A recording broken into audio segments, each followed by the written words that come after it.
दृष्टि आईएएस के टुडे जी के प्रोग्राम में आपका स्वागत है। शुरुआत करते हैं पिछले अभ्यास प्रश्न से, जिसमें हमने आपसे पूछा था, हाल ही में चर्चित शब्द नीलकुरिंजी की सबसे अच्छी व्याख्या कौन करता है। आपके ऑप्शन है, ऑप्शन ए संरक्षित पौधा, option B coral reef, option C महासागरीय निक्षेप या फिर ऑप्शन डी कीटनाशक। तो इस प्रश्न का सही उत्तर है विकल्प ए संरक्षित पौधा। आप में से कई व्यूअर्स ने इस प्रश्न का एकदम ठीक जवाब दिया है। चलिए अब आगे की बात को एक्सप्लेनेशन से समझते हैं। हाल ही में पर्यावरण, वन एवं जलवायु परिवर्तन मंत्रालय ने नीलकुरिंजी को वन्य जीव संरक्षण अधिनियम 1972 के अनुसूची 3 के तहत संरक्षित पौधों की सूची में शामिल किया है। इसलिए विकल्प ए सही है। अब इस पौधे को उखाड़ने या नष्ट करने वालों पर 25,000 रुपए का जुर्माना और 3 साल की कैद हो सकती है। नीलकुरिंजी दक्षिण भारत में पश्चिमी घाट के शोला वनों में पाया जाने वाला एक पौधा है। इसकी खास बात यह है कि इसका फूल 12 साल में एक बार खिलता है। अब तक पश्चिमी घाट में नीलकुरिंजी पौधों की लगभग 70 किस्मों की पहचान की गई है। इस तरह इस प्रश्न का सही उत्तर है विकल्प ए संरक्षित पौधा। चलिए अब शुरुआत करते हैं आज के एपिसोड की। तो आज के एपिसोड का पहला प्रश्न है, अंतरराष्ट्रीय भू राजनीति के संदर्भ में मोसी शब्द क्या है। आपके ऑप्शन है, फ्रेंच पोलिनेशिया में द्वीप, म्यांमार में एक आदिवासी समूह, पूर्वी चीन सागर में एक प्राकृतिक गैस क्षेत्र या फिर नौसैनिक अभ्यास। तो इस प्रश्न का सही उत्तर है विकल्प डी नौसैनिक अभ्यास। हाल ही में दक्षिण अफ्रीका ने घोषणा की है कि वह अगले महीने रूस और चीन के साथ 10 दिवसीय संयुक्त समुद्री अभ्यास मोसी का आयोजन करेगा। इसलिए विकल्प डी सही है। मोसी अभ्यास 17 से 27 फरवरी के बीच डरबन और रिचर्ड्स बे के बंदरगाह शहर में आयोजित किया जाएगा। यह 3 नौसैनिक बलों को शामिल करने वाला इस अभ्यास का दूसरा संस्करण होगा, जबकि इसका पहला संस्करण नवंबर 2019 में कैपटाउन में आयोजित किया गया था। दक्षिण अफ्रीका अफ्रीका महाद्वीप के दक्षिणी छोर पर स्थित एक गणराज्य है। इसकी सीमाएं उत्तर में नामीबिया, बोत्सवाना और जिम्बाब्वे से और उत्तर पूर्व में मोजाम्बिक और स्वाजीलैंड के साथ लगती हैं, जबकि लेसोथो या लेसोथो एक स्वतंत्र देश है जो पूरी तरह से दक्षिण अफ्रीका से घिरा हुआ है। इस तरह इस प्रश्न का सही उत्तर है विकल्प डी यानी कि नौसैनिक अभ्यास। चलिए अगला प्रश्न देखते हैं। हाल ही में चर्चित फर्स्ट मूवर्स कोएलिशन को किस शहर में लॉन्च किया गया था। आपके ऑप्शन है, ग्लासगो, पेरिस, रोम या फिर एडिलेड। तो इस प्रश्न का सही उत्तर है विकल्प ए ग्लासगो। चलिए एक्सप्लेनेशन से आगे की बात को समझते हैं। हाल ही में भारत ने वर्ल्ड इकोनॉमिक फोरम की फर्स्ट मूवर्स कोएलिशन यानी एफएमसी लीडरशिप मीटिंग में भाग लिया। फर्स्ट मूवर्स कोएलिशन एक वैश्विक पहल है जिसका उद्देश्य वैश्विक उत्सर्जन के 30% के लिए जिम्मेदार भारी उद्योग और लंबी दूरी के परिवहन क्षेत्रों को डीकार्बोनाइज करना है। इसे अमेरिकी राष्ट्रपति जो बिडेन और वर्ल्ड इकोनॉमिक फोरम द्वारा एक प्रमुख सार्वजनिक निजी भागीदारी के रूप में COP26 ग्लासगो में लॉन्च किया गया था। इसलिए विकल्प ए सही है। इसके लक्ष्य क्षेत्रों में एल्यूमिनियम, विमानन, रसायन, कंक्रीट, शिपिंग, स्टील और ट्रकिंग शामिल हैं, जो वैश्विक उत्सर्जन के 30% के लिए जिम्मेदार हैं। इस तरह इस प्रश्न का सही उत्तर है विकल्प ए ग्लासगो। अगला प्रश्न है, निम्नलिखित में से कौन साइक्लोन 1 की सबसे अच्छी व्याख्या करता है। आपके ऑप्शन है, यूक्रेन का विमान वाहक पोत, संयुक्त अरब अमीरात की चक्रवात पूर्वानुमान प्रणाली, भारत मिस्र संयुक्त प्रशिक्षण अभ्यास या फिर इजराइल का चंद्र उपग्रह। तो इस प्रश्न का सही उत्तर है विकल्प सी भारत मिस्र संयुक्त प्रशिक्षण अभ्यास। राजस्थान के जैसलमेर में भारतीय सेना और मिस्र की सेना के विशेष बलों के बीच एक्सरसाइज साइक्लोन 1 नाम का पहला संयुक्त अभ्यास चल रहा है। इसलिए विकल्प सी सही है। ये दोनों देशों के विशेष बलों को एक साझा मंच पर लाने का अपनी तरह का पहला अभ्यास है। इसका लक्ष्य दोनों देशों के बीच रक्षा सहयोग को बढ़ावा देना और रेगिस्तानी इलाकों में विशेष बलों के आपसी तालमेल, संचालन और पेशेवर कौशल को एक दूसरे से साझा करना है। इस सैन्य अभ्यास में आतंकवाद विरोधी टोह लगाना, धावा बोलना और अन्य विशेष अभियानों को भी शामिल किया गया है। इस तरह इस प्रश्न का सही उत्तर है विकल्प सी भारत मिस्र संयुक्त प्रशिक्षण अभ्यास। अगला प्रश्न है, हाल ही में चर्चा में रहा हक्कू पत्र क्या है। आपके ऑप्शन है, एक तरह का दान पात्र, भू स्वामित्व दस्तावेज, दैनिक खातों के लिए रखी जाने वाली एक डायरी या फिर राजा द्वारा अपने अधीनस्थों को जारी की जाने वाली सलाह। तो इस प्रश्न का सही उत्तर है विकल्प बी भू स्वामित्व दस्तावेज। चलिए एक्सप्लेनेशन से आगे की बात को समझते हैं। हाल ही में भारत के प्रधानमंत्री ने कर्नाटक में बंजारा यानी लंबानी समुदाय के 5 परिवारों को प्रतीकात्मक रूप से हक्कू पत्र यानी भू स्वामित्व दस्तावेज वितरित किए। हक्कू पत्र एक संपत्ति के स्वामित्व का दस्तावेज है, इसलिए विकल्प बी सही है। इस दस्तावेज का धारक जमीन का मालिक होता है और वह उक्त दस्तावेज के साथ बैंक ऋण प्राप्त करने में सक्षम होता है। उसके धारक उस जमीन को खरीदने या बेचने के भी पात्र होते हैं, जिसके लिए सरकार यह दस्तावेज देती है। आपको बता दें कि लंबानी कर्नाटक में एक प्रमुख अनुसूचित जाति उप समूह है। इस तरह इस प्रश्न का सही उत्तर है विकल्प बी यानी भू स्वामित्व दस्तावेज। चलिए अगला प्रश्न देखते हैं। स्पॉट बेलीड ईगल उल्लू की आयुसीन स्थिति क्या है? आपके ऑप्शन है least concern, near threatened, vulnerable या फिर एंडेंजर्ड। तो इस प्रश्न का सही उत्तर है विकल्प ए लीस्ट कंसर्न। हाल ही में आंध्र प्रदेश के शेषाचलम जंगल में पहली बार स्पॉट बेलीड ईगल उल्लू देखा गया। स्पॉट बेलीड ईगल उल्लू उल्लू की एक बड़ी प्रजाति है जो आमतौर पर घने जंगलों में पेड़ों पर पाई जाती है।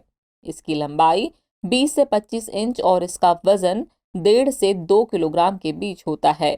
इसकी आयुसीन स्थिति लीस्ट कंसर्न है, इसलिए विकल्प ए सही है। ये उल्लू इंसानों की तरह अजीब आवाज निकालता है, इसलिए इसे भारत में घोस्ट ऑफ फॉरेस्ट और श्रीलंका में डेविल बर्ड कहा जाता है। इसका आवाज पूरे भारतीय उपमहाद्वीप में फैला हुआ है। इस तरह इस प्रश्न का सही उत्तर है विकल्प ए यानी लीस्ट कंसर्न। अगला प्रश्न है द टाइग्रे रीजन कभी कभी समाचारों में देखा जाता है, यह किस देश में स्थित है? आपके ऑप्शन है इथियोपिया, सूडान, दक्षिण सूडान या फिर नाइजीरिया। तो इस प्रश्न का सही उत्तर है विकल्प ए इथियोपिया। इथियोपिया का टाइग्रे रीजन विश्व स्तर पर सबसे खराब खाद्य सुरक्षा आपात स्थितियों में से एक का अनुभव कर रहा है, इसलिए विकल्प ए सही है। गैर लाभकारी संस्था सेव द चिल्ड्रन के अनुसार इथियोपिया में 22 मिलियन से अधिक लोगों को भोजन की गंभीर कमी का सामना करना पड़ रहा है। ये स्थिति बारिश के 5 असफल मौसमों के कारण लगातार सूखे से पैदा हुई है। आपको बता दें इथियोपिया अफ्रीका के हॉर्न में स्थित एक स्थलरुद्ध देश है। यह अफ्रीका का सबसे पुराना स्वतंत्र देश है। जनसंख्या के मामले में अफ्रीका का दूसरा सबसे बड़ा देश, तो वहीं क्षेत्रफल के हिसाब से अफ्रीका का 10वां सबसे बड़ा देश है। इस तरह इस प्रश्न का सही उत्तर है विकल्प ए यानी इथियोपिया।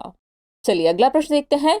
भारतीय संविधान के कौन से प्रावधान आधारभूत संरचना का भाग हैं? पहला न्यायपालिका की स्वतंत्रता, दूसरा न्यायिक समीक्षा, तीसरा कानून का शासन। दिए गए कूट का प्रयोग कर सही उत्तर चुनना है। आपके ऑप्शन है ऑप्शन ए केवल 1 और 2, ऑप्शन बी केवल 2 और 3, ऑप्शन सी केवल 1 और 3 या फिर ऑप्शन डी 1, 2 और 3। तो इस प्रश्न का सही उत्तर है विकल्प डी यानी 1, 2 और 3 तीनों ही सही हैं। चलिए एक्सप्लेनेशन चाहिए की बात को समझते हैं। हाल ही में केंद्रीय कानून मंत्री ने कहा कि केंद्र सरकार न्यायपालिका का सम्मान करती है और न्यायपालिका की स्वतंत्रता संविधान की आधारभूत संरचना के लिए आवश्यक है। संविधान की आधारभूत संरचना का सिद्धांत सर्वोच्च न्यायालय द्वारा 1973 में केशवानंद भारती बनाम केरल राज्य मामले में दिया गया था। इसके अनुसार अनुच्छेद 368 के तहत संसद मौलिक अधिकारों सहित संविधान के किसी भी हिस्से में संशोधन कर सकती है, लेकिन वह संविधान के मूल ढांचे को प्रभावित नहीं कर सकती। सुप्रीम कोर्ट समय समय पर संविधान के मूल ढांचे की व्याख्या करता रहा है। सुप्रीम कोर्ट के विभिन्न निर्णयों के बाद संविधान के मूल ढांचे में निम्नलिखित तत्व शामिल हैं। आपके ऑप्शन है संविधान की सर्वोच्चता, कानून का शासन, न्यायिक समीक्षा, न्यायपालिका की स्वतंत्रता और स्वतंत्र और निष्पक्ष चुनाव आदि। इसलिए विकल्प डी सही है। इस तरह इस प्रश्न का सही उत्तर है विकल्प डी यानी 1, 2 और 3 तीनों ही सही हैं। अगला प्रश्न है हाल ही में किस संस्था, विभाग या संगठन ने राज्य वित्त 2022-23 के बजटों का अध्ययन रिपोर्ट जारी की है? आपके ऑप्शन है आर्थिक मामलों का विभाग, वित्तीय सेवाओं का विभाग, भारतीय रिजर्व बैंक या फिर नीति आयोग। तो इस प्रश्न का सही उत्तर है विकल्प सी भारतीय रिजर्व बैंक।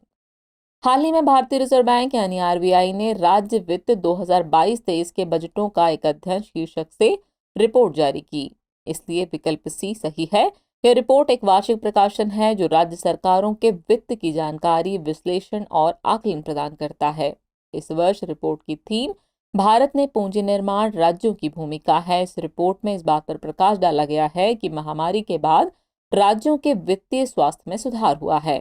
वर्ष 2022-23 में राज्यों का सकल राजकोषीय घाटा सकल घरेलू उत्पाद यानी जीडीपी के 3.4% रहने का अनुमान है, जो वर्ष 2020-21 में 4.1% था। साथ ही राज्यों का कर्ज वर्ष 2020-21 में जीडीपी के 31.1% की तुलना में वर्ष 2022-23 में 29.5% तक कम होने का अनुमान है।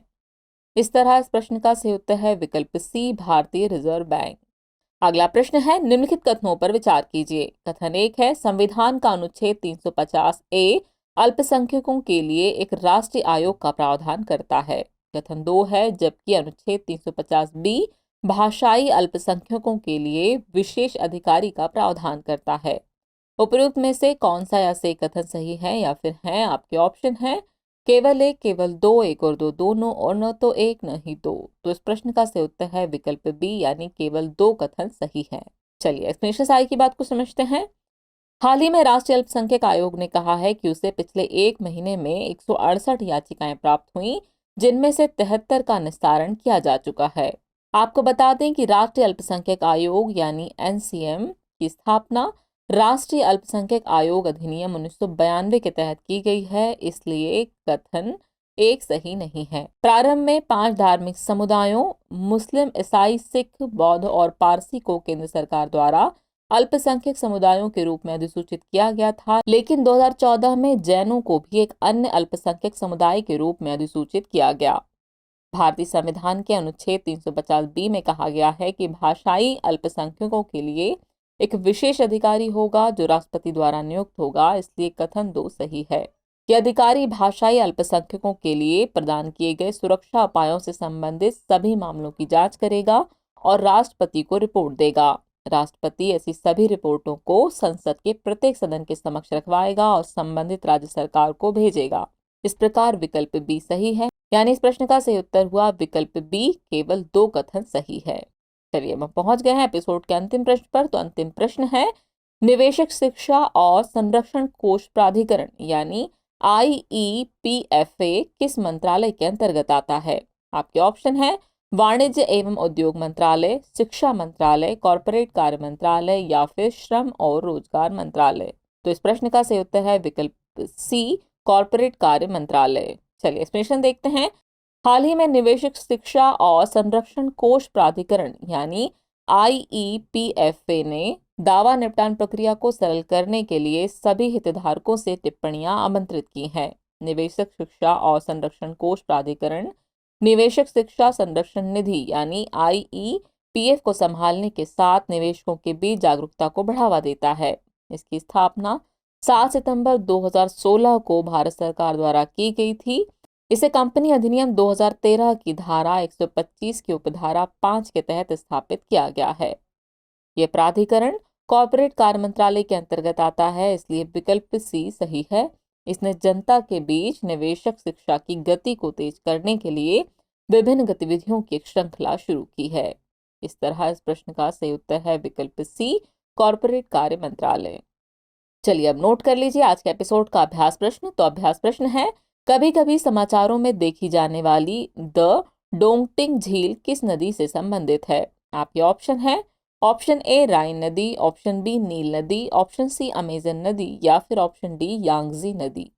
तो व्यूअर्स इस प्रश्न का जवाब कमेंट बॉक्स में देना न भूलें। जल्द ही मिलते हैं नए एपिसोड में नए नए सवालों और उनके नए नए जवाबों और उनकी जानकारियों के साथ। तब तक के लिए शुक्रिया।